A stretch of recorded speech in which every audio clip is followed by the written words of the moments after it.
Jack Morrison was always the first one at work and the last one to leave. Being a single dad meant working 2 jobs to keep food on the table for his 8-year-old daughter, Emma. That cold winter morning in Minneapolis started like any other. He was walking along Lake Harriet on his way to his morning shift when he heard screams. Through the fog, he saw someone had fallen through the ice. Without thinking twice, Jack ran onto the frozen lake. The ice cracked under his feet as he got closer. He didn't know the young woman he was about to save would change his life forever. She wasn't just another person in trouble. She was Sarah Thompson, the missing billionaire heiress who had disappeared from her family's empire 6 months ago. Before we jump back in, tell us where you're tuning in from. And if this story touches you, make sure you're subscribed because tomorrow I've saved something extra special for you. The front door of apartment 3B creaked open as Jack stumbled in, his clothes still dripping from the lake rescue. His hands trembled as he fumbled with the keys, the Minnesota cold biting deep into his bones. "Daddy!" Emma's voice carried from their tiny kitchen, followed by the clatter of her pink piggy bank hitting the linoleum floor, coins scattered everywhere. "I'll get your warm clothes." Jack watched his daughter dash to his room, her brown ponytail bouncing, guilt gnawing at him for making her worry. At 8 years old, she already carried too much responsibility on her small shoulders. "I'm okay, sunshine," he called after her, peeling off his wet jacket. "Just a little cold." Emma returned with his warmest sweater, the one her mother had given him their last Christmas together. "You're supposed to wait for the firefighters. That's what they taught us in school." Jack pulled the sweater over his head, breathing in the faint scent of Maria's perfume that somehow still lingered after 3 years. "Sometimes we can't wait, sweetheart." The morning sun crept through their small window, illuminating the stack of bills on the kitchen counter. Electric bill marked "Final Notice" in angry red letters. Rent due next week. Car payment already late. Emma retrieved her piggy bank, gathering the scattered coins. "Here, Daddy. I've been saving." Jack's heart clenched. "No, sunshine! That's your college fund, remember?" She pushed it toward him anyway. "Mom would want us to help people." The memory of Maria hit him fresh. Her kindness, her unwavering optimism, even during the darkest days of her illness. The medical bills had drained their savings, but she'd never once complained. "We have what matters most," she'd say, hugging Emma close. Jack glanced at the clock. 7:15. "Time for school, kiddo. I'll make you breakfast while you get ready." Emma hesitated. "But you're still shivering." "I'm fine, go on." While Emma got dressed, Jack moved on autopilot through their morning routine. 2 pieces of toast, 1 scrambled egg split between them, the last of the orange juice. His body ached from the cold swim, but there was no time to rest. The school bus would come at 7:45, and his shift at the office building started at 8:30. As he packed Emma's lunch, peanut butter sandwich, apple, and the last granola bar, his phone buzzed.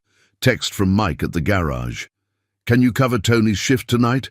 Double pay." Jack's muscles protested at the thought of pulling a double. But double pay meant maybe making rent on time this month. He typed back, "I'll be there." Emma emerged wearing her favorite purple sweater, the one with the slightly frayed sleeve that Jack had carefully mended. "Did you take your medicine, Daddy? For your back?" The prescription bottle sat empty on the counter. Another expense he'd been putting off. "Already did, sunshine. Now eat up before the bus comes." They sat together at their small table, the morning sun painting shadows of the window bars across their breakfast. Emma munched her toast, eyeing him with that too-old look she sometimes got.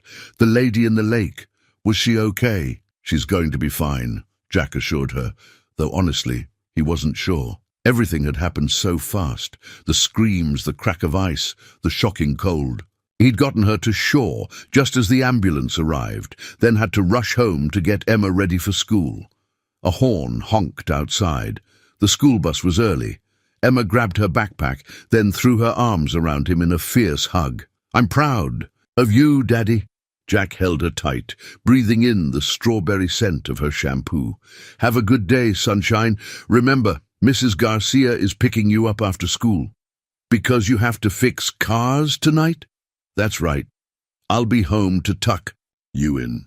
He watched from the window as she climbed onto the bus, waving until it disappeared around the corner. Only then did he allow himself to feel the full weight of exhaustion. His wet clothes lay in a heap by the door. Bills scattered across the counter, empty prescription bottle, empty refrigerator, but there was no time to dwell on any of it.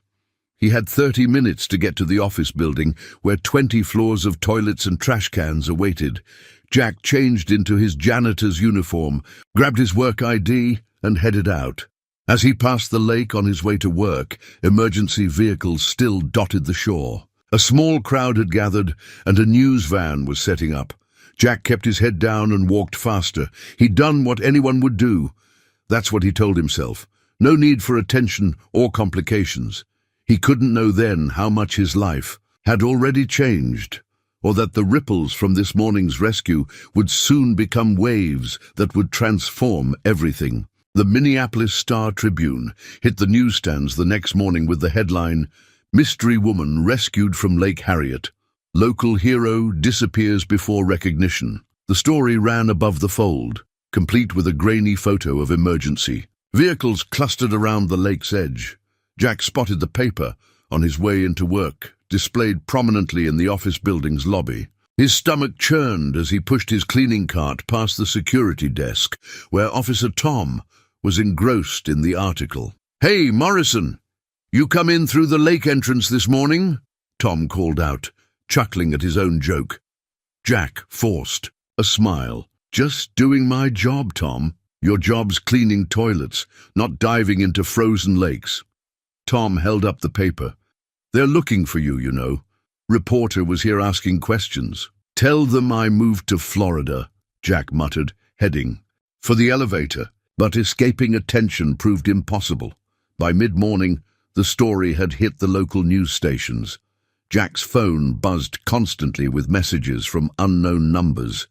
How they'd found him, he couldn't guess, but each ping made him more anxious. During his lunch break, he called Emma's school, just checking she's okay. "Oh, Mr. Morrison." The secretary's voice brightened. "Emma told everyone about your rescue during morning announcements. The whole school's talking about it. We're so proud to have a hero parent in our community." Jack winced. "Listen, could you make sure no reporters—" "Don't worry. We've already turned away 2 news vans. Principal Chen is very strict about media on school property." At least Emma was safe, but Jack's worry deepened. He hadn't considered how this attention might affect her. His phone buzzed again, a text from Mike. "At the garage. Dude, you're trending. Citrus Lake Harriet hero."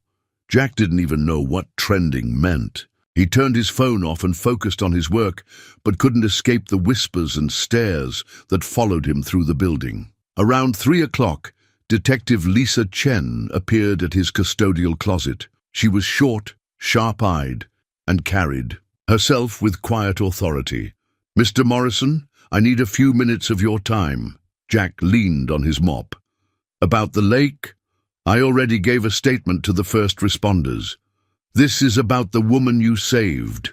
Detective Chen pulled out a photo. "We believe she's someone we've been looking for." The image showed a younger, more polished version of the woman he'd pulled from the lake. Designer clothes, perfect makeup, posed before a corporate logo. "Sarah Thompson," Detective Chen said. "Heiress to Thompson worldwide. She disappeared 6 months ago, emptied several accounts, left no trace. Until now." Jack remembered the woman's eyes when he'd reached for her in the water.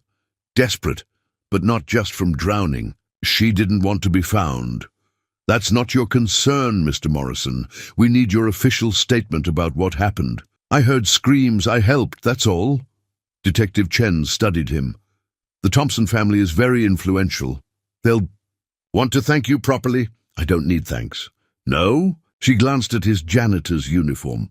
2 jobs, single father, behind on rent. "Yes, I did my homework. Most people would see this as an opportunity." Jack met her gaze. "Most people haven't spent their life learning the difference between opportunities and obligations, Detective." She smiled slightly. Interesting perspective. Well, when Ms. Thompson wakes up, she'll likely want to thank you herself. Here's my card. After she left, Jack sat heavily on his cleaning cart. The woman, Sarah, had a name now, a story, a life he'd inadvertently become tangled in. He thought of her face again, the look in her eyes before he'd pulled her out. She'd been running from something, just like he was running now from all this attention. His phone vibrated in his pocket.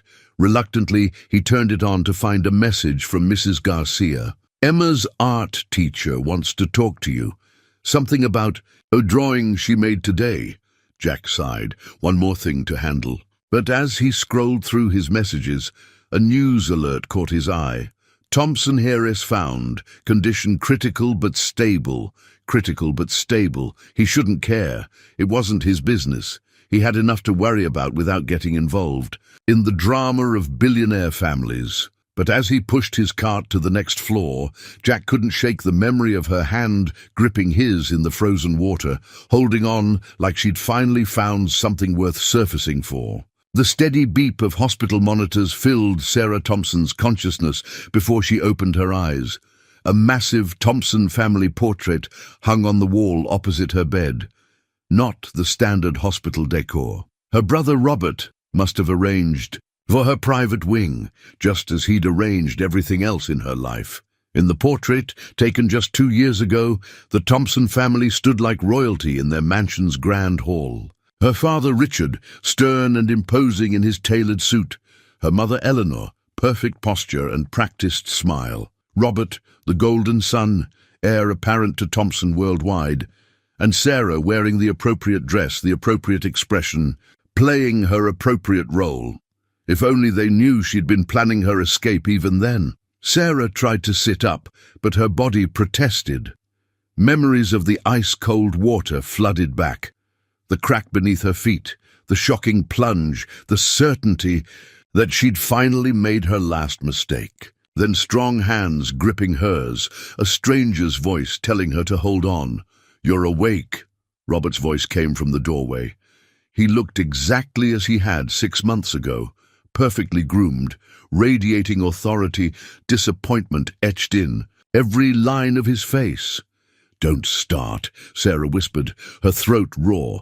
6 months, Sarah. Do you have any idea what you put this family through? He moved to her bedside, straightening her blanket with mechanical precision. "Mother's been in and out of therapy. Father's blood pressure.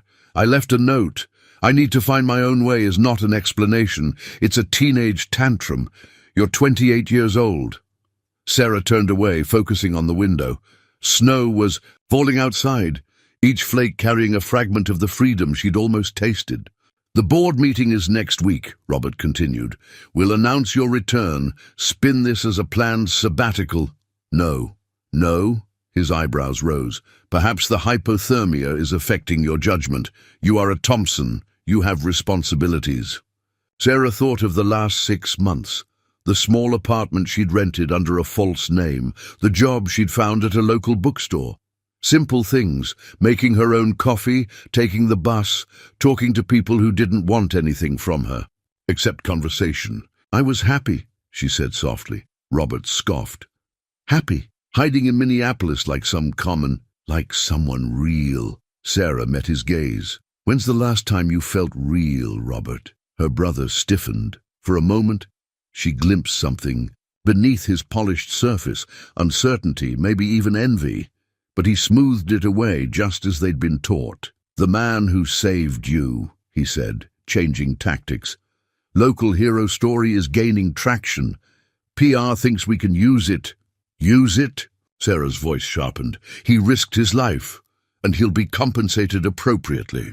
Though from what Detective Chen reports, he's being surprisingly difficult about accepting gratitude." Sarah remembered the hands that had gripped hers, strong and certain, not like the soft, manicured hands that had passed her endless contracts and social obligations her whole life. A nurse entered with a tablet. "Time for your medications, Ms. Thompson.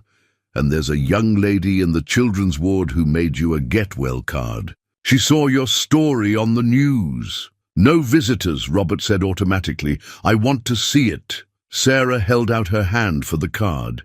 It was construction paper, decorated with glitter and a crayon drawing of someone being pulled from a lake.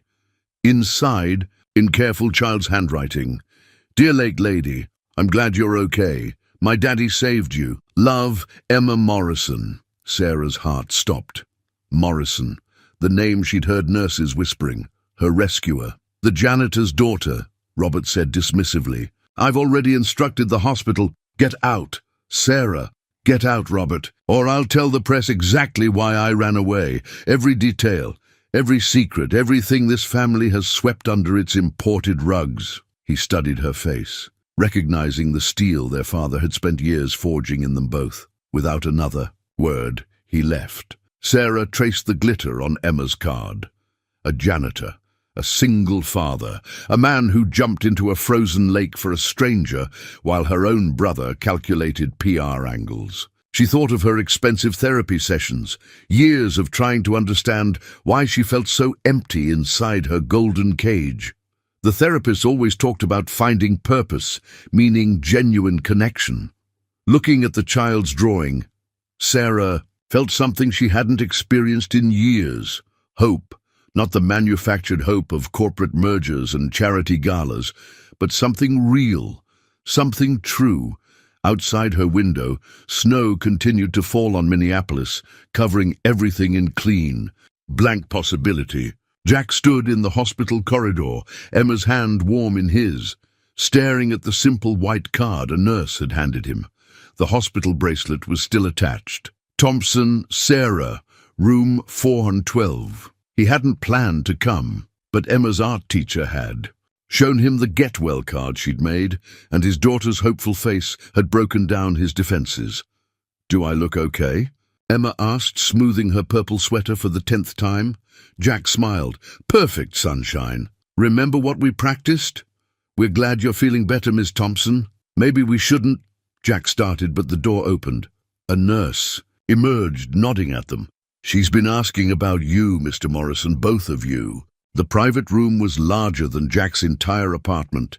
Sunlight streamed through wide windows, and bouquets covered every surface. Sarah Thompson sat propped up in bed, her dark hair loose around her shoulders, looking both more vulnerable and more real than the corporate photos he'd seen in the news. Her eyes met his, and Jack felt the same jolt of connection he'd experienced at the lake. Recognition somehow, despite being strangers. "You came," she said softly. Emma stepped forward, clutching her new card. "We're glad you're feeling better." "Miss Thompson."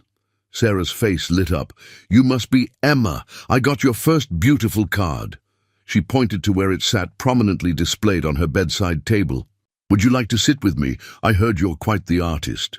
While Emma climbed carefully onto the bed, Jack hung back, taking in the scene. Sarah's hospital gown was probably silk. Her IV pole looked chrome-plated, but her smile at his daughter was completely genuine. "I brought you another picture," Emma said, handing over the card. "It's our house this time, and our cat, even though we don't have one yet. Daddy says maybe when—" She stopped, glancing at Jack. "When things are more settled," Jack finished quietly.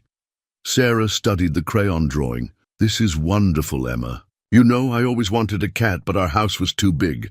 They would have gotten lost. Too big for a cat." Emma's eyes widened. "How big?" 32 rooms. Sarah made a face, most of them just for showing off. "We have 3 rooms, Emma said proudly, "and I can see the lake from my window." Jack watched them talk, marveling at how easily Emma had slipped past the obvious barriers of wealth and status. Children's magic, he supposed. Seeing people simply as people. A sharp knock interrupted them. Detective Chen entered, her expression carefully neutral. "Mr. Morrison, Ms. Thompson. Sorry to interrupt, but I need to finalize some statements." Jack tensed, but Sarah spoke first. "Can it wait, Detective? Emma was about to tell me about her school's art show." Detective Chen's eyes moved between them, noting something that made her smile slightly. "Of course. I'll come back." After she left, Sarah turned to Jack. "I'm sorry about all this attention. My family, they can be overwhelming." "We're fine," Jack said automatically. "No," Sarah's voice was firm. "You didn't ask for any of this. She hesitated. "I needed to thank you.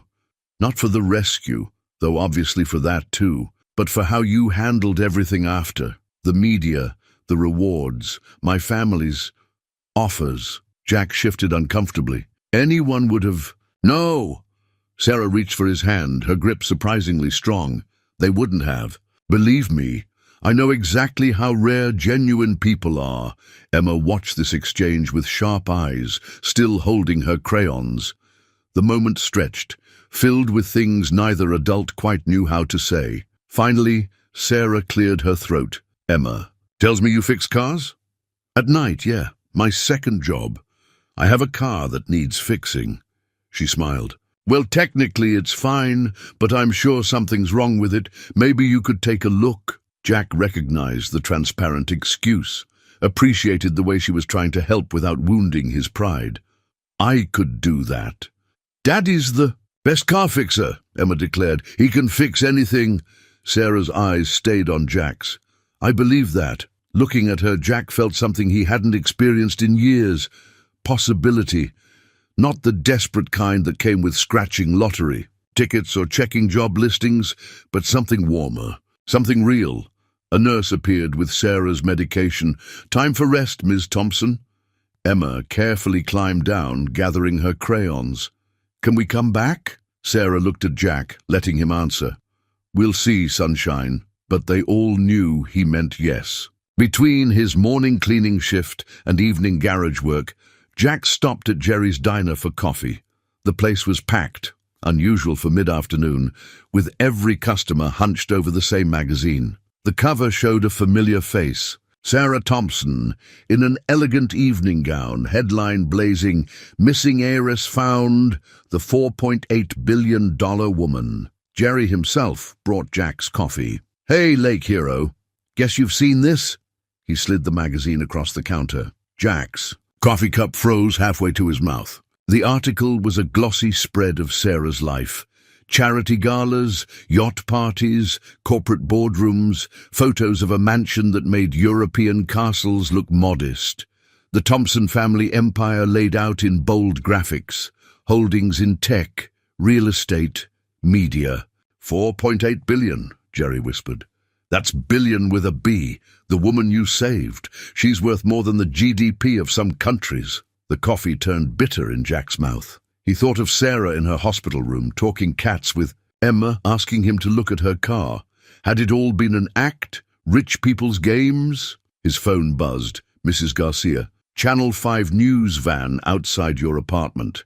Emma's with me." Jack threw some cash on the counter and hurried out, but the magazine's images followed him. Sarah at the Met Gala, Sarah at her family's private island, Sarah closing billion-dollar deals. The garage was no escape. Every customer wanted to talk about it. "Did you know?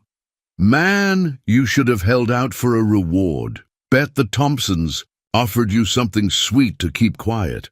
Mike pulled him aside during a break job. "Listen, Jack, some guys in suits were here asking questions. Real corporate types. Everything okay?" Jack tightened a bolt with more force than necessary. "Fine, because if you need a lawyer, I need to work." But the questions wouldn't stop. The magazine cover haunted him, Sarah's professional smile so different from the one she'd given Emma. He thought of her hand gripping his at the hospital, wondering now if he'd imagined the connection there. His phone kept buzzing. Unknown. Numbers. News outlets. Finally, a text from Detective Chen. "Thompson family press conference tomorrow. Thought you should know." Jack sat in his beat-up truck, grease still on his hands, staring at the magazine he'd taken from Jerry's. The numbers were staggering. Sarah's annual clothing budget could pay off all his debts. The phone in one photo on her desk cost more than 6 months of his rent.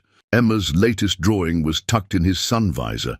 Their little family, plus Sarah, stick figures holding hands. His daughter's innocent hope made his chest ache. A light knock on his window made him jump. Detective Chen stood there looking apologetic. "Kind of late for police work," Jack said, rolling down the window. "This isn't official." She held up a file folder. "Thought you might want to know who you're dealing with." The full Thompson story. I've seen the magazine.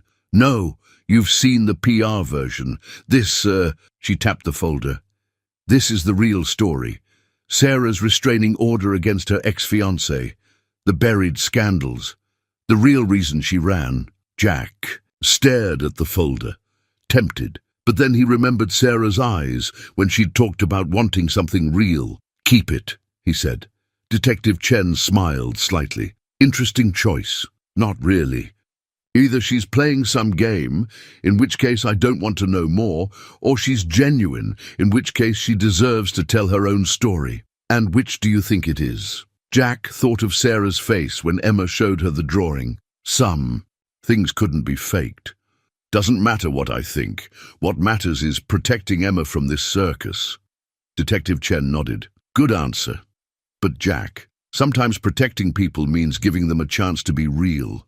Even billionaires. She left him with that thought, the magazine still open on his dashboard. Sarah Thompson, worth $4.8 billion, who talked to his daughter about cats and looked at him like he was worth something more than headlines. Jack started his truck. Time to pick up Emma and face whatever cameras waited at home, whatever game. This was or wasn't. His priority was clear. Everything else, including the way his heart twisted when he thought of Sarah's smile, would have to wait. By morning, the viral social media post had over 1 million views. Lake Harriet hero, working class, single dad saves billionaire heiress. The video showed Jack's truck trying to navigate through a sea of reporters, someone shouting, "Is it true you turned down $1 million reward?" Jack watched the clip on his phone in Mrs. Garcia's kitchen, where he and Emma had spent the night. His neighbor's small house smelled of coffee and empanadas, the familiar scents a sharp contrast to the chaos outside. "They're saying such nice things about you, Daddy," Emma said, scrolling through comments on Mrs. Garcia's tablet. "Look, people want to help us." Jack gently took the tablet away. "We don't need help, sunshine. We're doing fine." Mrs. Garcia snorted from the stove. "Tell that to your transmission. I can hear your truck from 3 blocks away." "Maria," Jack warned, using her full name. She placed a fresh empanada in front of him. "You're too proud, Jack Morrison.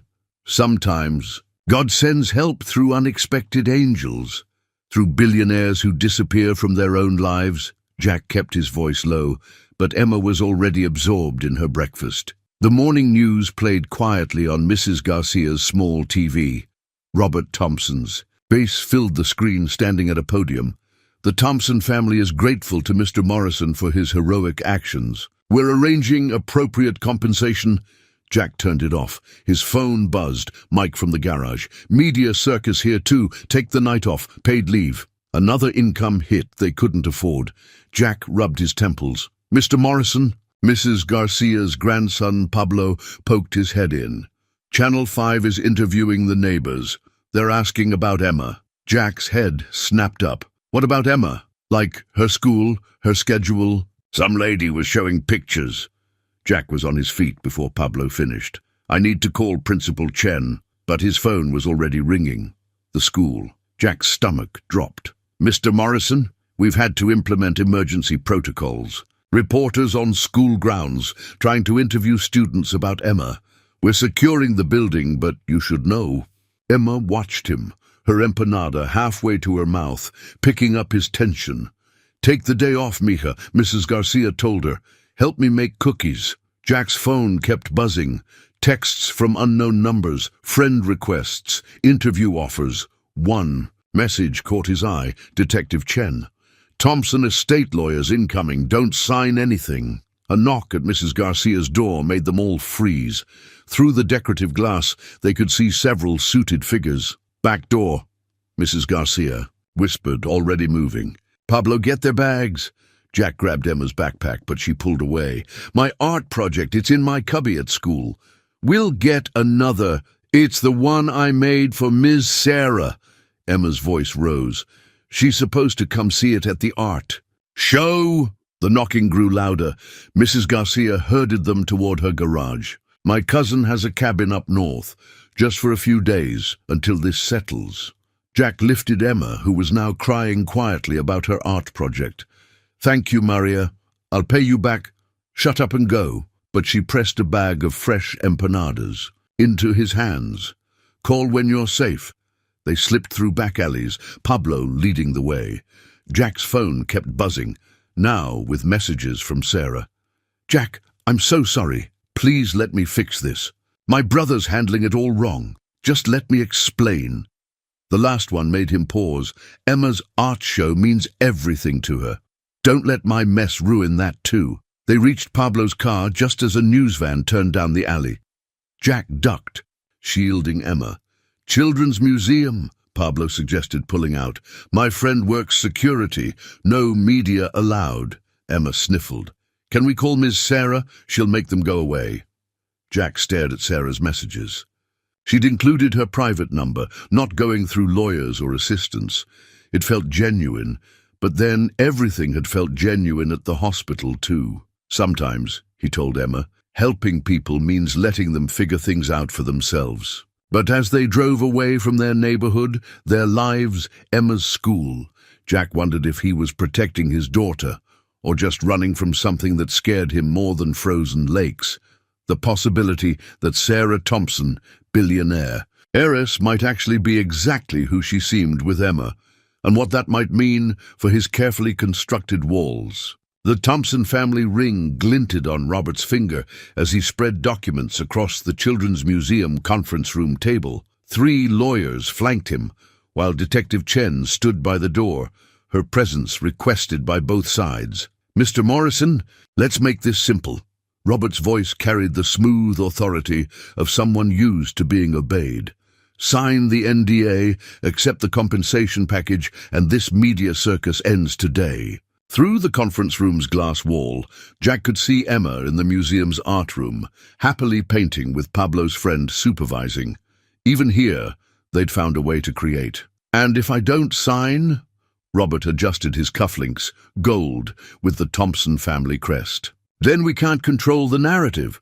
The press will keep digging. They'll find everything: your wife's medical bills, the second mortgage, Emma's reduced-price lunch program."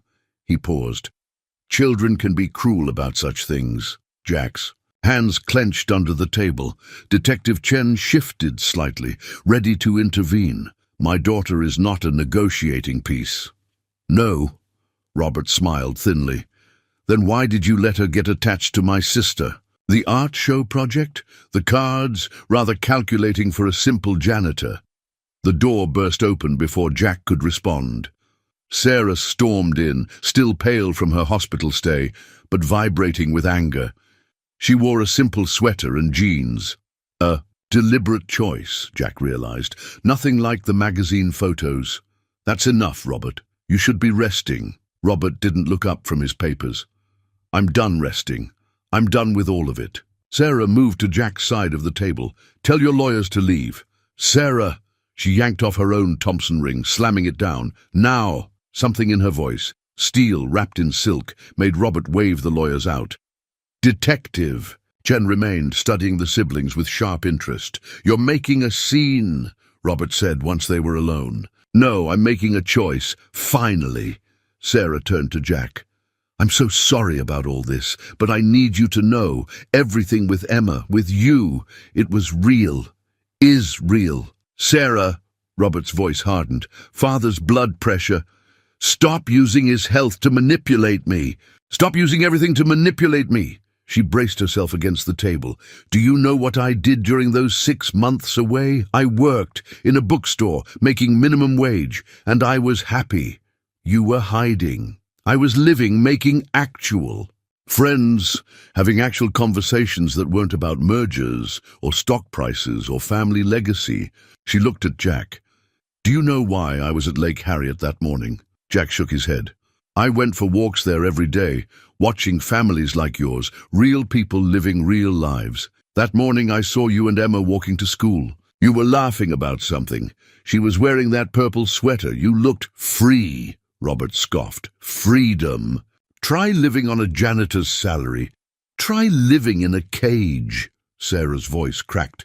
"Try having every decision, every relationship, every dream measured against the Thompson name. Emma shows me her art and just wants me to see it, not fund a gallery. Jack saved my life without knowing or caring who I was. Through the glass, Emma had finished her painting. She held it up proudly to show Pablo's friend. "Mr. Morrison," Robert tried again, "be reasonable. This fairy tale ends badly. For everyone. The press, the class differences, the scrutiny. Think of Emma." "I am thinking of Emma." Jack stood slowly. "I'm thinking about what I want to teach her. That kindness matters more than money. That real connections aren't bought or managed. That sometimes the richest people are the ones brave enough to walk away from wealth." Sarah's eyes filled with tears. "Jack," Robert's face darkened, "you're both delusional. When this blows up, then it blows up." Sarah moved to stand beside Jack. "But it'll be real. All of it." Detective Chen cleared her throat. "If I may. The media's circling because they smell blood. Rich heiress, working-class hero.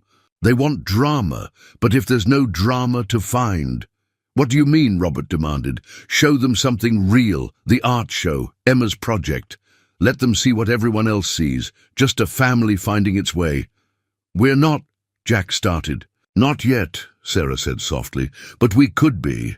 Robert stared at his sister, really seeing her maybe for the first time. She looked happier standing next to a janitor than she had at any board meeting or gala. "Father won't accept this." "I'm not asking him to." Sarah's hand found Jack's. "I'm telling you as my brother. I choose this. A real life. Whatever comes. With it." Emma chose that moment to race in, painting in hand. "Daddy, Miss Sarah, look what I made." 3 adults turned to watch a child proudly display her art, while one, Robert Thompson, saw his carefully constructed plans crumble in. The face of something he'd forgotten how to recognize. Truth. The job offer letter arrived by courier the next morning, delivered to Mrs. Garcia's house where Jack and Emma were still staying. Heavy cream paper, Thompson worldwide letterhead, the kind of document that changed lives. "Director of Fleet Services," Jack read aloud, sitting at Mrs. Garcia's kitchen table. "Overseeing maintenance of corporate vehicles across North America, full benefits, housing allowance, Emma's education fully covered through college." Mrs. Garcia peered over his shoulder at the salary figure and crossed herself. "Santa Maria, they're trying to buy you," Detective Chen said from her spot by the window, where she'd been watching for photographers. "Make you part of the machine." "They're trying to help," Sarah countered. She sat across from Jack, wearing the same simple clothes as yesterday. Robert actually listened. This is his way of accepting things. Jack set the letter down. Outside, he could hear Emma and Pablo playing in the backyard, their laughter a reminder of what really mattered. "It's a good job," Sarah continued softly, "one you're qualified for. Your mechanical skills, your management experience from the garage, my ability to keep quiet about the Thompson heiress." Jack met her eyes. "That's not, isn't it?" He pushed the letter away. "Your brother sees me as a problem to solve. Either I sign NDAs and take hush money, or I get absorbed into the corporate structure where I can be controlled." Sarah flinched. "He's trying to understand. In his world, this is caring." Mrs. Garcia set coffee cups in front of them both. "In his world, maybe, but Jack doesn't live in that world." She patted Sarah's shoulder. "And neither do you anymore, Majita." Detective Chen moved from the window. "Photographers found us. 2 vans down the street." Jack rubbed his temples. The offer letter seemed to pulse on the table, promising solutions to every problem that had kept him awake for years. Emma's education, medical insurance, financial security, everything except the cost to his soul. "I should go," Sarah said quietly. "I'm just making things harder by being here." "No," Jack surprised himself by reaching for her hand. "You're making things clearer." She looked at him questioningly. "This job, it's everything I should want. Everything that would make Emma's life easier. A father with a respectable position instead of a janitor who cleans toilets and fixes cars." "Jack, but that father wouldn't be me, and that life wouldn't be ours." He squeezed her hand. "Emma doesn't need things to be easier. She needs them to be real." Sarah's eyes filled with tears. Like us, whatever this is between us, it started with truth. You in the water, me jumping in, no names, no wealth, no complications, just two people connecting. Mrs. Garcia sniffed suspiciously and turned to her stove. Detective Chen smiled slightly. The media's going to keep coming, Sarah warned. My family won't stop trying to manage this. Let them try. Jack stood, still holding her hand. Emma's art show is tomorrow. Think you can handle sitting in a folding chair in a school gymnasium, looking at crayon drawings like a normal person? Sarah laughed through her tears. I've been practicing normal. I even rode the bus yesterday. Heaven help us, Mrs. Garcia muttered. But she was smiling. Detective Chen checked her phone. I can coordinate with school security. Keep the press at a reasonable distance, but you'll have to give them something. We'll give them the truth, Sarah said firmly. A regular art show, regular people. She looked at Jack. Regular love, growing in its own way. Jack felt his heart skip at the word love. Saw the moment Sarah realized what she'd said, but neither took it back. Emma burst in from outside, face flushed from playing. Miss Sarah, you're still here. Want to see my new drawing? Always, Sarah said. And Jack saw Roberts's offer letter for what it was, an attempt to buy authenticity, but you couldn't purchase what Emma's smile freely gave, or what grew naturally between two people brave enough to choose each other. He picked up the letter, tore it neatly in half. Jack, Sarah whispered, the security it would give Emma. Emma has something better, he said, watching his daughter show Sarah her drawing. She has real people who really love her. No job. Title can match that. Outside, reporters' cameras clicked away, trying to capture their story. But the real story was here, in Mrs. Garcia's kitchen, where a billionaire heiress and a janitor's daughter bent over a crayon drawing, equally delighted by its imperfect beauty. Some things, Jack realized, were worth more than any offer letter could contain. Emma's latest drawing hung on Mrs. Garcia's refrigerator, 3 figures in front of a small house, crayon smiles bright and hopeful. My family was written across the top in careful letters, with Jack, Emma and Sarah holding hands beneath a yellow sun. She made it in art therapy, Jack explained, watching Sarah study the picture. School counselor's idea to help her process everything. They sat at Mrs. Garcia's kitchen table late that evening after Emma had gone to bed upstairs. The house was quiet, except for the distant hum of news vans that had become their constant backdrop. Process everything I've complicated, Sarah said softly. No, Jack pushed a cup of coffee toward her. Cheap store brand, not the artisanal. Stuff she must be used to. Process everything that's changing. Some change is good. Sarah wrapped her hands around the mug, and Jack noticed she'd stopped wearing her expensive rings. Her nails were plain now, no perfect manicure. Small changes, but meaningful ones. I want to show you something, she said. At the garage. 20 minutes later, Jack found himself unlocking the garage's side door. The place was dark and quiet, smelling of oil and metal, familiar scents that usually calmed him. But having Sarah here made everything feel different. She led him to a car covered by a tarp. Robert had it delivered this morning. Before everything. Jack pulled back the cover and caught his breath. A 1967 Mustang, original paint faded but intact. The kind of project car he'd always dreamed of working on. It's not a bribe, Sarah said quickly. It's my car, really. Dad gave it to me when I turned 16, but I never learned to work on it myself. I thought maybe. You want to learn? She nodded. I thought you could teach me. And maybe, she touched the car's dusty hood. Maybe Emma would like to learn too. Jack studied her face in the dim light. Classic car restoration isn't exactly billionaire heiress territory. Good thing I'm not that anymore. She met his eyes. Robert froze my accounts after I turned down his latest offer. I'm officially cut off. Sarah, it's okay. I have some savings from my bookstore job. Enough for a small apartment. She smiled. I've been looking at places near Emma's school. Actually, Jack's heart did something complicated in his chest. You don't have to. I want to. She stepped closer. I want to learn about cars and pack school lunches and sit in folding chairs at art shows. I want to be someone Emma can look up to for who I am, not what I own. She already does, Jack said quietly. Sarah's hand found his in the darkness. And what about her dad? What does he see when he looks at me now? Someone real, Jack whispered, and kissed her. It was a gentle kiss, tentative and sweet, both of them smiling when they pulled apart. The Mustang sat silently beside them, waiting to be restored, like everything else in their lives. I should warn you, Sarah said. I know nothing about cars. I'm going to be a terrible student, Jack laughed. Well, Emma and I are pretty terrible at being rich and sophisticated, so I guess we're even. Perfect, Sarah leaned against him. Though I should tell you, I do still have the car Robert had delivered. The new one. It's parked behind the garage. The Ferrari? Think we could sell it? There's a little house for rent near Emma's school. 3 bedrooms, small yard. Jack turned to look at her. Sarah, I told you I'm done with that life.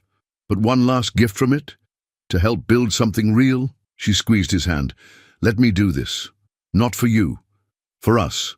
For that picture. On Maria's fridge, Jack thought of Emma's drawing, of the 3 figures holding hands, of his daughter's face when Sarah helped her with art projects, of the way his own heart felt fuller, stronger when Sarah was near.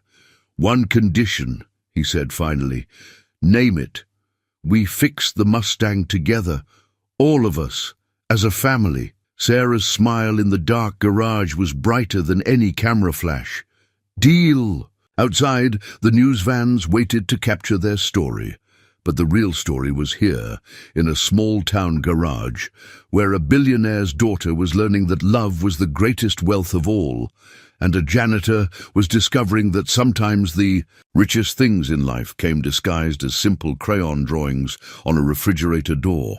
The old photo album lay open on Jack's temporary bed in Mrs. Garcia's guest room. He hadn't looked at it since moving out of their old apartment, but Sarah's kiss at the garage had brought the memories flooding back. Maria smiled up from the pages, their wedding day, Emma's birth, the last Christmas before the diagnosis.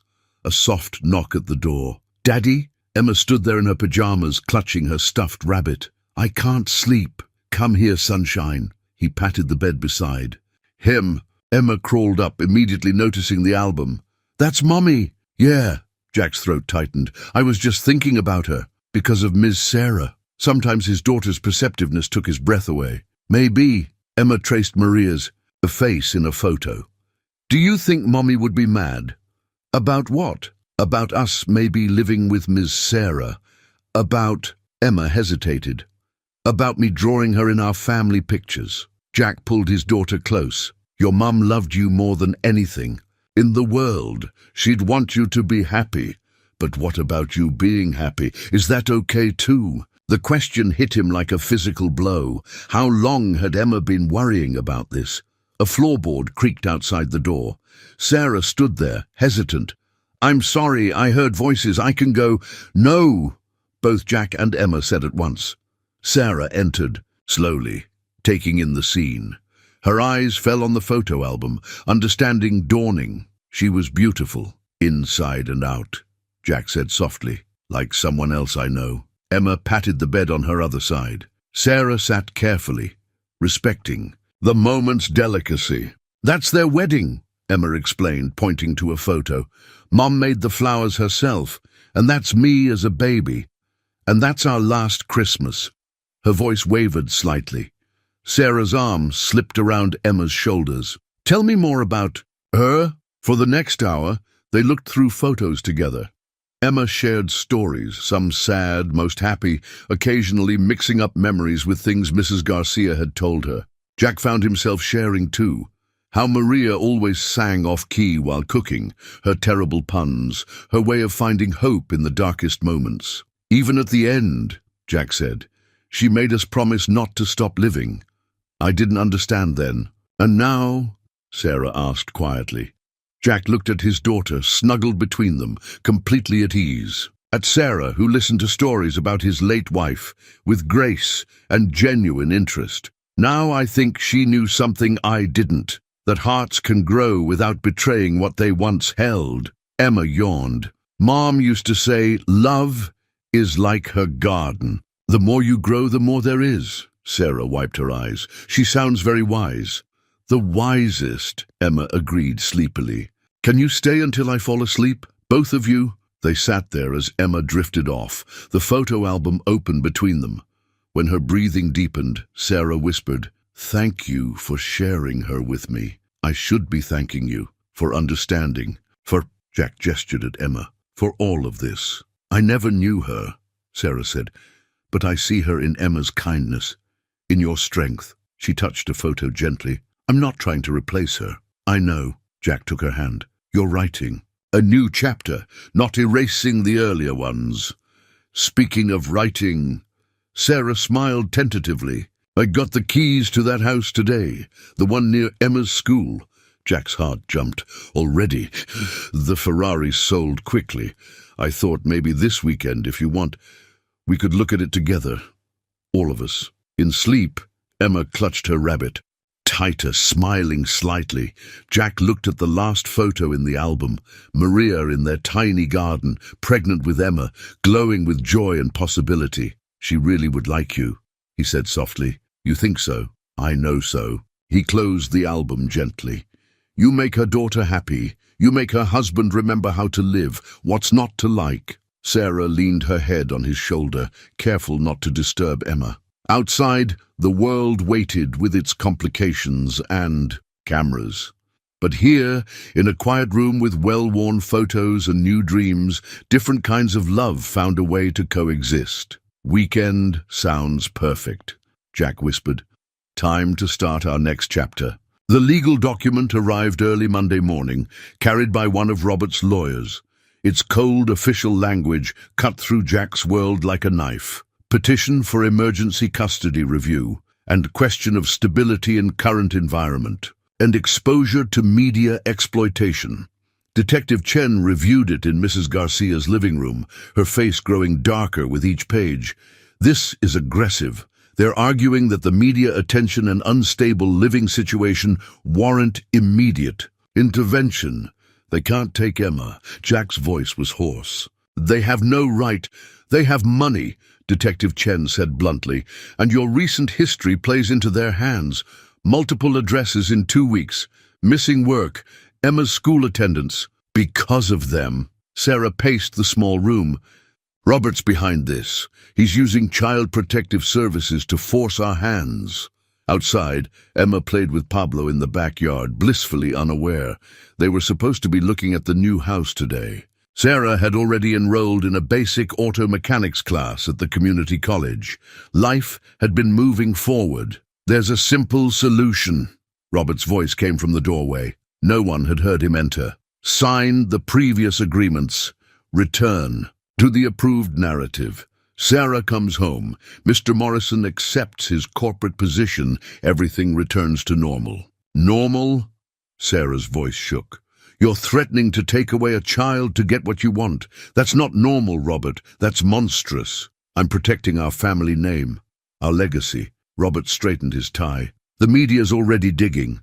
Did you think they wouldn't find Maria's medical bills, the debt collectors, the second mortgage? Jack stood slowly. You leave my wife out of this. Your wife made choices that left Emma vulnerable, and now you're doing the same. Robert's voice softened with practiced concern. The court will see it that way. A single father, deeply in debt, living in temporary housing, exposing his child to a media circus, compared to a stable corporate position, proper housing, full, educational support. Get out. Jack's hands had curled into fists. Think about Emma, Robert pressed. What's better for her? A life of struggle and uncertainty, or a life of truth? Sarah interrupted. She moved to stand beside Jack. Emma knows exactly who her father is. A man who jumps into frozen lakes to save strangers, who works 2 jobs without complaint, who teaches her that love matters more than money. Pretty sentiments won't hold up in court. No? Detective Chen spoke up. I have some sentiments that might, like witness tampering, abuse of process, malicious use of child services. She smiled thinly. I've been building quite a file, Mr. Thompson. Robert's facade cracked slightly. You're a local detective. You have no jurisdiction. But I have friends in the FBI's white-collar division. They're very interested in certain Thompson worldwide transactions, particularly around the time Sarah disappeared. The room grew very quiet. Outside, Emma's laughter floated through the window. You're bluffing, Robert said, but uncertainty had crept into his voice. Try me. Detective Chen held his gaze. You're used to buying or intimidating your way out of problems, but some things can't be controlled. Some people can't be bought. Robert, Sarah's voice was suddenly gentle. Do you remember that summer? At the lake house, before Father's company went public? Her brother stiffened. We were happy then, real. You taught me to skip stones, remember? No shareholders watching, no image to maintain, just a brother and sister playing by the water. That was a long time ago. But it was true, like what I have with Jack and Emma. Is true. Sarah stepped toward her brother. Help me keep something true, Robert, please. Jack watched Robert's face as something shifted behind his corporate mask. A memory, perhaps, or a recognition. The mighty Thompson's scion looked suddenly tired. The board meets tomorrow, he said quietly. They'll want answers. Tell them the truth, Sarah said. Their perfect corporate princess found something better than billion-dollar deals. She found a family. Robert looked at the custody petition in his hands, then at the window where Emma's laughter still rang out. Slowly, deliberately, he tore the document in half. The media will still talk, he warned. Let them, Jack said. We've got nothing to hide. Robert studied them both for a long moment. I'll need to make some calls. Corporations hate uncertainty more than bad news. He turned to leave, then paused.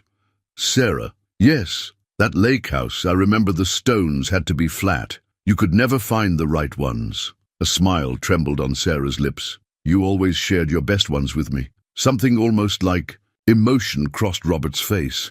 Then his mask returned, and he was gone. Detective Chen let out a long breath. Well, that's one crisis averted. But he's right about the media. They won't stop just because he does. Then we'll face them, Jack said, pulling Sarah close. Together, like we do everything else. Through the window, Emma waved at them, her smile bright as sunshine. Some battles were worth fighting, Jack realized. Not just against others, but against the fear inside yourself that said happiness was too fragile to trust, too precious to keep. Sarah's resignation letter sat on the podium, a single page that would change everything. The school gymnasium was packed, not just with parents for the art show, but with reporters who'd gotten wind of the impending statement. Principal Chen had finally agreed to one controlled press event, hoping to end the media circus around her school. Ready? Jack asked softly, standing beside Sarah backstage. Emma held both their hands, practically bouncing with excitement about her art display. I've given $100 million presentations to boards of directors, Sarah whispered back. Why is this scarier? Because it's real, Emma said simply. Sarah squeezed her hand, then stepped up to the podium. Camera flashes erupted. She looked different than the polished heiress from magazine covers. Wearing jeans and a borrowed sweater from Mrs. Garcia, her hair in a simple ponytail. Real. Thank you all for coming, she began. Especially those of you here for your children's actual art show. I promise to be brief. A ripple of gentle laughter. I have a prepared statement, but first I want to tell you about a drawing. She gestured to Emma's art display. This piece was made by Emma Morrison. It shows 3 people in front of a house. A family.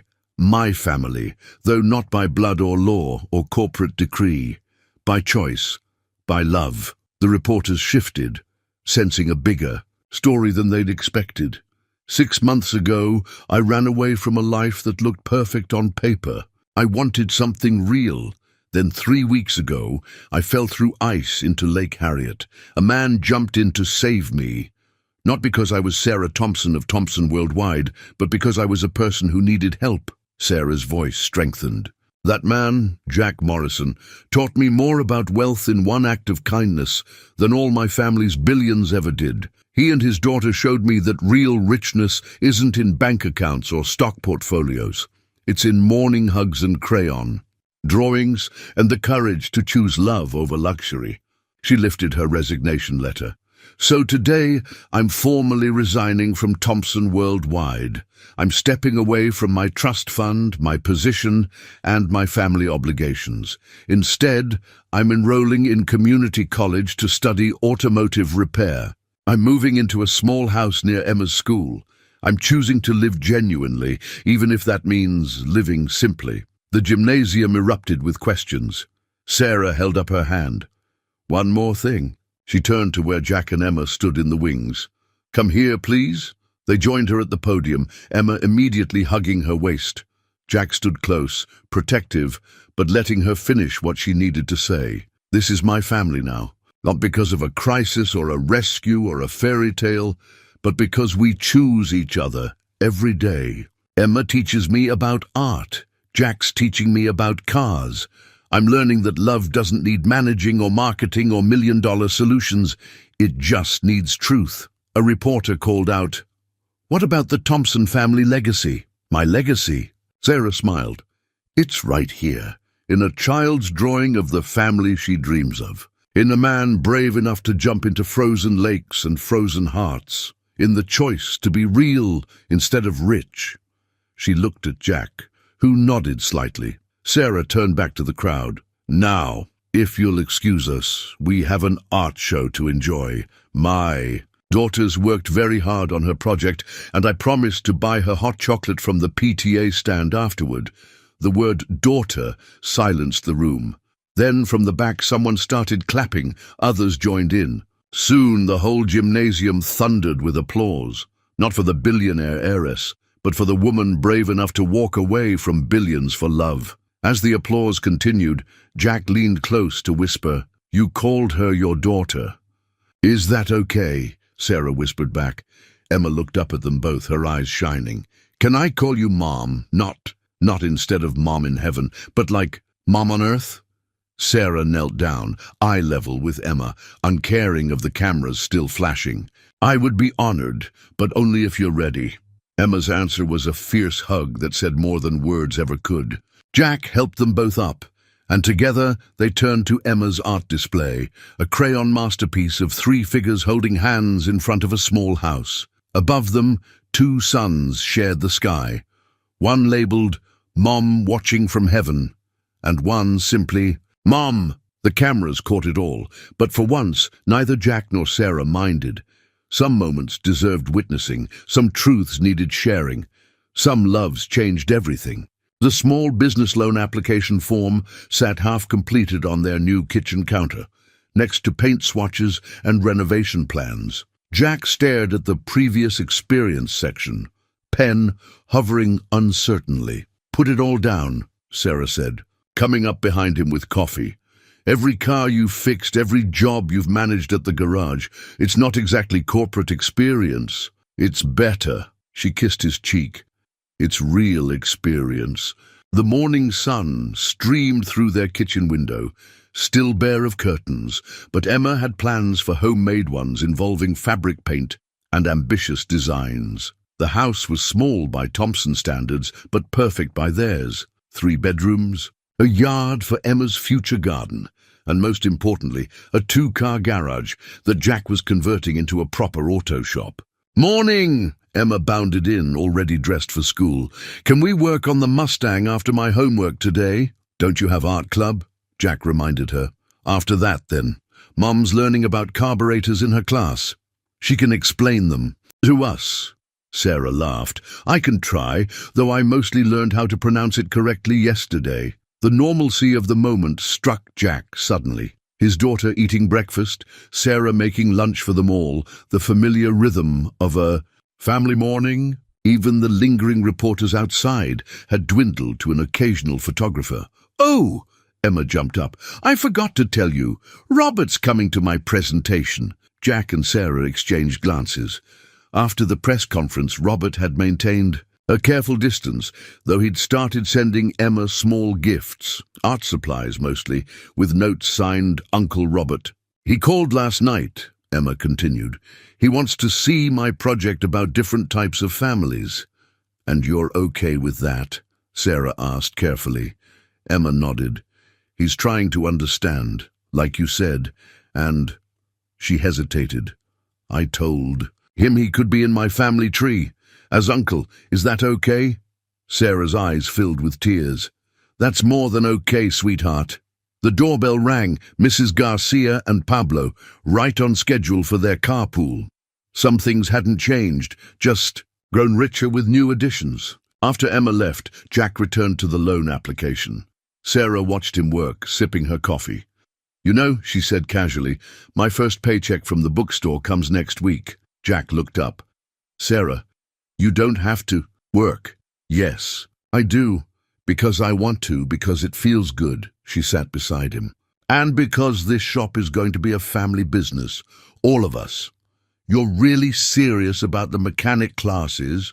"I am, though I might be the first student in history to get excited about successfully identifying a wrench." Jack laughed, then grew serious.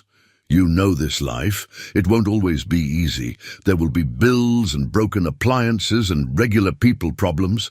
"Good." Sarah took his hand. "Regular problems mean regular joys too. Like teaching Emma to change oil. Like watching you build something that's truly yours. Like," she smiled, "like finally getting to kiss you without cameras watching." Jack set down his pen. "That does sound pretty good." Their kiss was interrupted by a knock at the door. Detective Chen stood there, holding a folder. "Last bits of paperwork," she said. "Legal name change for Sarah, updated school emergency contacts for Emma, joint business license application." She smiled. "Thought you might want these before Robert visits, just to have everything official." As they reviewed the documents, a car pulled into their driveway, Mike from the garage. "Got those parts you wanted, boss," he called out. "Though I still say you're crazy to leave for your own shop." "Not crazy," Jack said. "Just ready." Mike shook his head, but he was grinning. "Well, when you need an extra set of hands, you'll be our first hire," Sarah promised. After everyone left, Jack and Sarah stood in their small kitchen looking at the pile of papers that represented their new life. Loan applications, business licenses, legal documents, each one a step away from their old worlds, a step towards something they were building together. "Ready for this?" Jack asked. Sarah picked up a wrench from the counter. She'd taken to carrying one around, practicing the proper grip. "Ready for everything." The adoption papers lay open on the kitchen table, next to Emma's family tree project. Sarah stared at the forms, her hand trembling slightly as she held the pen.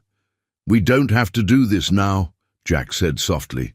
"There's no rush." "I want to," Sarah replied. She touched Emma's drawing of their family tree.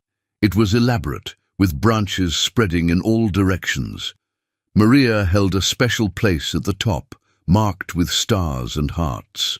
Below, Emma had drawn their current family, including Uncle Robert and Grandma Eleanor on Sarah's side, along with Mrs. Garcia labeled as bonus grandma. "It's a lot," Jack acknowledged. "Legally becoming a parent." "It's not that." Sarah looked up at him. "I'm afraid of overstepping, of dishonoring Maria's memory." The back door opened, and Emma burst in with Mrs. Garcia, both carrying garden supplies. They were planning a memorial garden for Maria, combining Emma's artistic vision with Mrs. Garcia's gardening expertise. "Mom, we found the perfect roses!" Emma rushed to show Sarah the plant catalogue, then noticed the papers. "Are those my adoption papers?" Sarah nodded. "Are you scared?" Emma asked with her usual directness. "A little," Sarah admitted. Emma climbed onto her lap, soil still on her hands. "When I was scared about calling you Mum, you know what helped? Something Mommy used to say about her garden." "What was that?" "The more flowers you plant, the prettier the garden gets. Adding new ones doesn't make the old ones less special." Sarah hugged her tight, not caring about the dirt. "When did you get so wise?" "She gets it from both her mothers," Mrs. Garcia said, wiping her eyes with her apron. The front door chimed, Robert arriving early for their family dinner. He'd started coming regularly, slowly learning to leave the corporate world at the door. Today, he carried a large envelope. "I thought you might need these," he said, uncharacteristically hesitant. "Mother, she wanted you to have them." Inside were childhood photos of Sarah, ballet recitals, birthday parties, quiet moments Eleanor Thompson had captured of her daughter, and a note, in elegant handwriting, "For Emma's family tree. With love, Grandma." Sarah's tears fell freely now. "How is she?" "Better, the therapy's helping. She's talking about visiting, if that's okay." "Of course it is." Jack surprised himself by meaning it. "Family's family?" Emma was already incorporating the new photos into her project. "Look, baby mom with pigtails." "Oh, God," Sarah laughed through her tears. "Not the pigtail phase." "I have some of Maria's old photos too," Mrs. Garcia said. "From when they first moved here. Emma was just a baby." They gathered around the table. Jack, Sarah, Emma, Robert, and Mrs. Garcia, passing photos back and forth, sharing stories, building bridges between past and present. The adoption papers waited patiently. Finally, Emma picked up the pen and held it out to Sarah. "You know what else Mommy used to say? Love is the only thing that grows bigger when you share it." Sarah took the pen.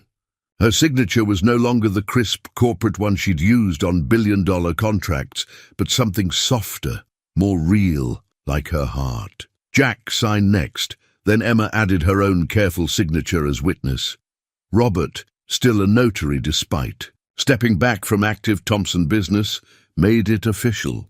"Congratulations," he said formally, then cracked a rare smile. "I always wanted to be an uncle." Mrs. Garcia was already calling Pablo to bring celebration supplies. Emma ran to add the final touches to her family tree, now complete with official adoption date. Sarah leaned against Jack, watching their daughter work. "Thank you," she whispered. "For what?" "For letting me into your family. For helping me build a new one, for—" She gestured at the busy kitchen, where Robert was awkwardly learning to set a non-formal table under Mrs. Garcia's instruction. "For all of this," Jack kissed her temple. "Thank you for jumping into our life, for loving Emma, for choosing us every day." "Best fall I ever took," Sarah murmured, "into that lake, into love, into real life." Emma came running back with her completed family tree. "Look, now it's perfect." And it was, not because it was symmetrical or traditional or what either of them had imagined, but because it was true. Every branch, every name, every connection, earned through love, strengthened by choice, growing stronger every day. The memorial bench overlooked Lake Harriet, its brass plaque catching the spring sunlight, where every ending is a beginning. Sarah traced the engraving with her fingers, while Emma arranged flowers at its base. Roses from Maria's memorial garden mixed with wildflowers they'd picked that morning. "Hard to believe it was just here 3 months ago," Jack said, sitting beside them. The lake sparkled peacefully, ice long melted, winter only a memory.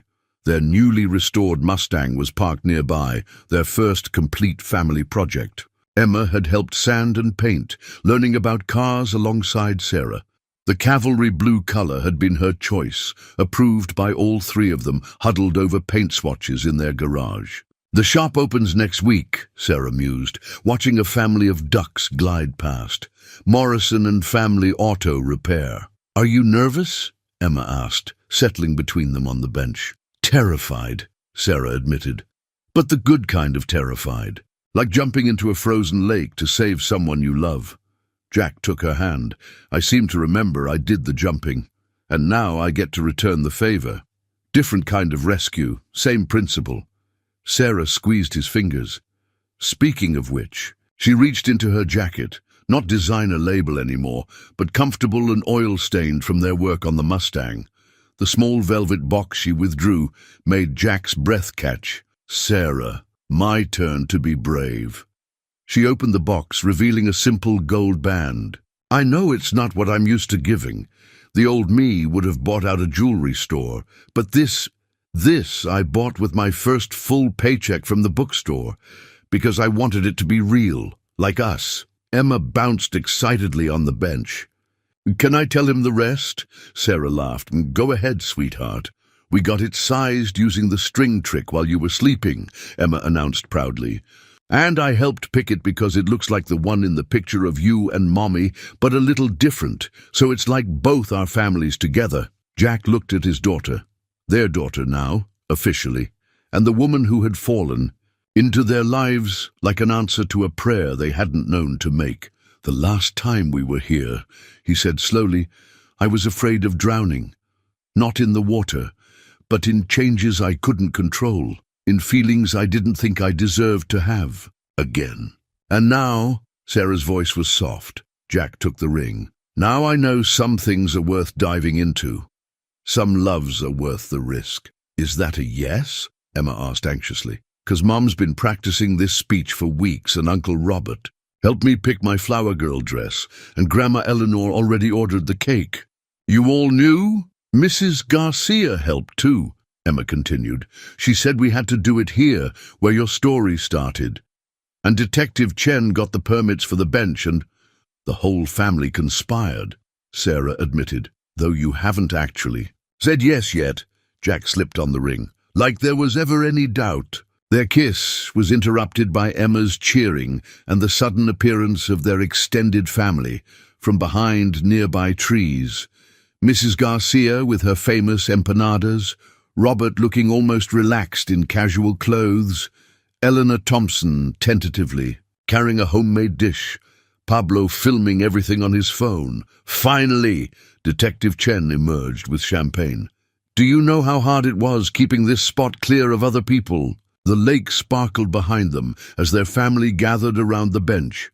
Eleanor hugged Sarah carefully, still learning how to show affection without restraint. Robert helped Mrs. Garcia set up the celebration picnic, asking earnest questions about her recipes. Emma bounced between groups, her joy infectious.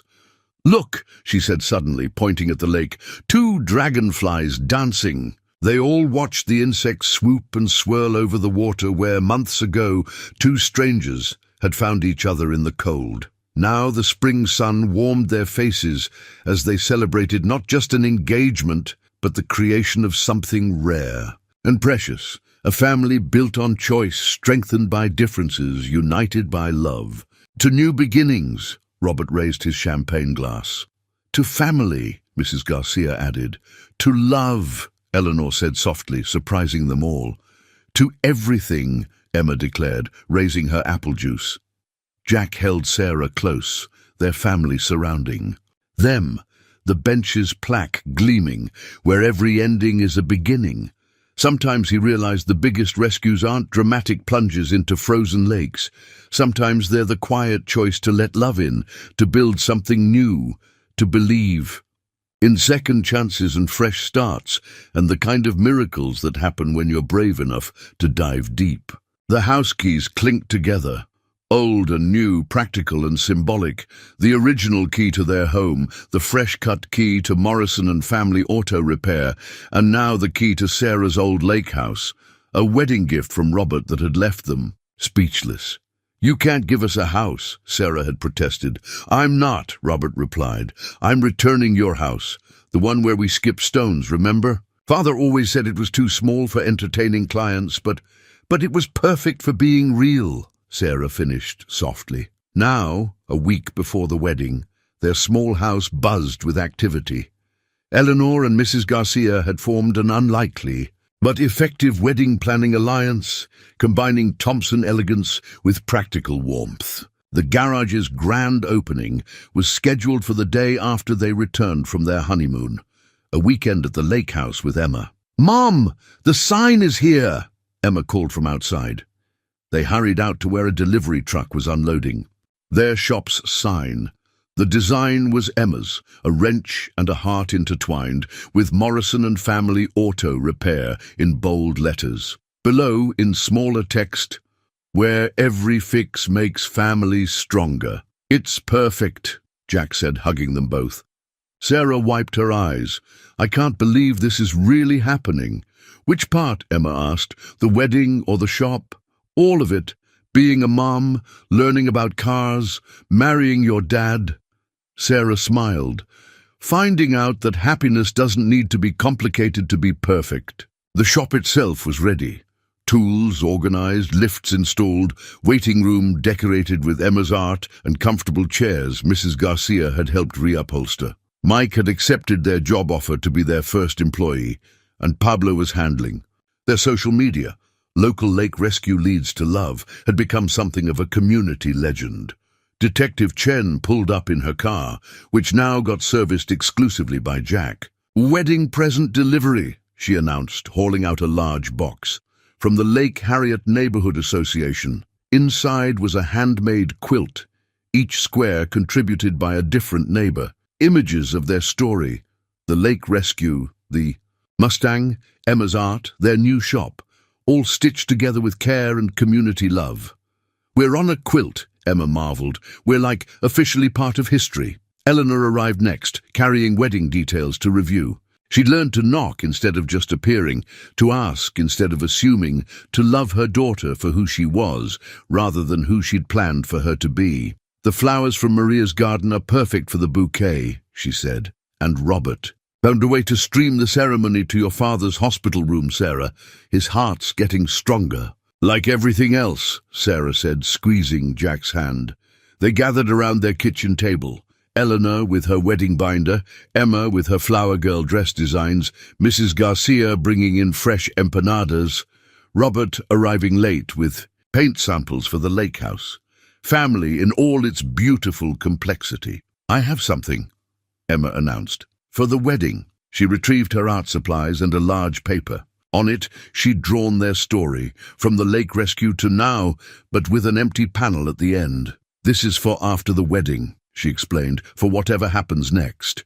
Because our story isn't over, right? Not even close, Jack promised. Sarah studied the drawing. You know what I love most about this? There's no billions, no corporate deals, no fancy things. Just us, living, loving, being real. Speaking of real, Robert interjected, Thomson Worldwide's board officially approved.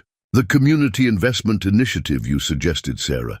Small business grants, focusing on family-owned operations. Like us, Emma said proudly. Like you, Robert agreed. Though you didn't hear it from me, your application looks very promising. Jack started to protest, but Sarah stopped him.